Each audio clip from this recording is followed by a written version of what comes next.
Hi, Rainy here, and today I'm cutting out my notches for the Chine over here and the shear clamps. Actually, I already did the shear ones, and you can see those right over here. I've cut out the notches to be able to put my 1x3s all the way on both sides.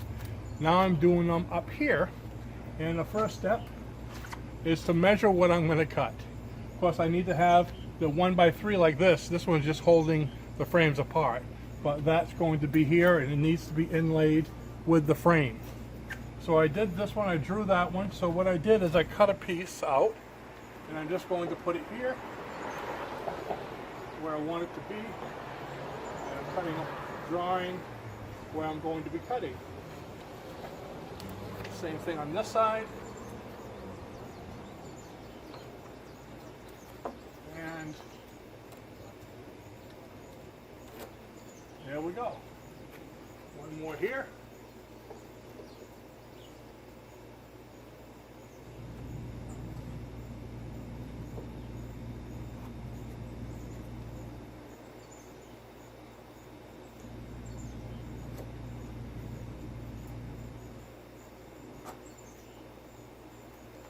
And one more on this side.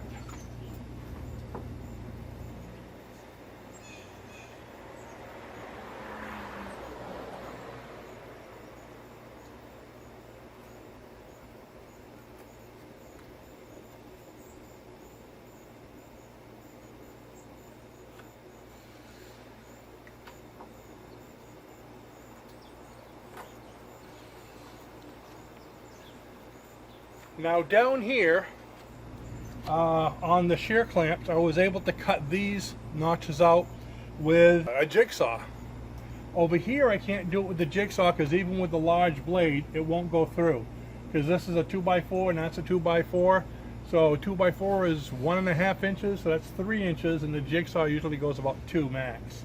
So I'm going to use a different saw for that, and what I'm going to do is I need to get up there. I'm going to make this a little higher.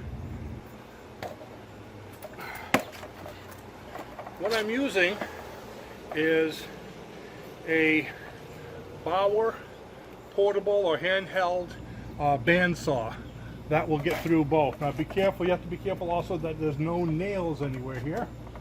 And let's see. There we go.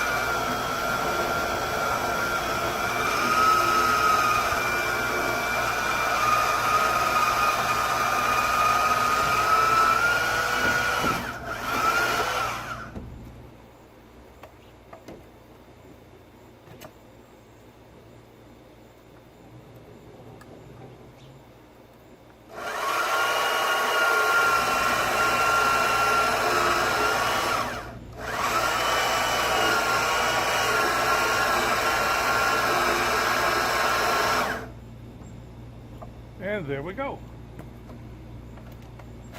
I'm going to be doing it here on the end as well. Now normally you would not cut through your transom.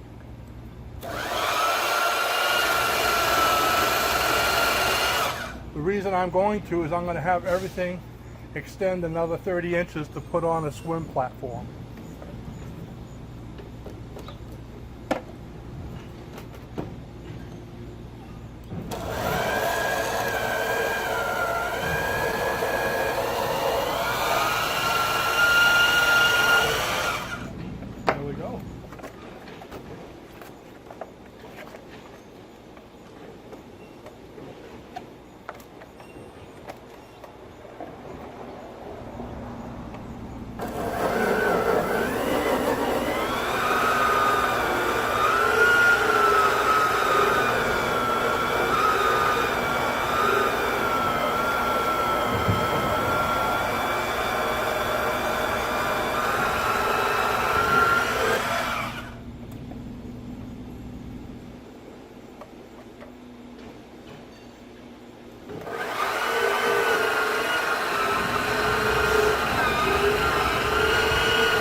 So there you have it. Cutting the chines with a So there you have it, cutting the chines with a bandsaw. I tried all the other things and it's about the best one that worked for me. See you in the next video. Bye-bye.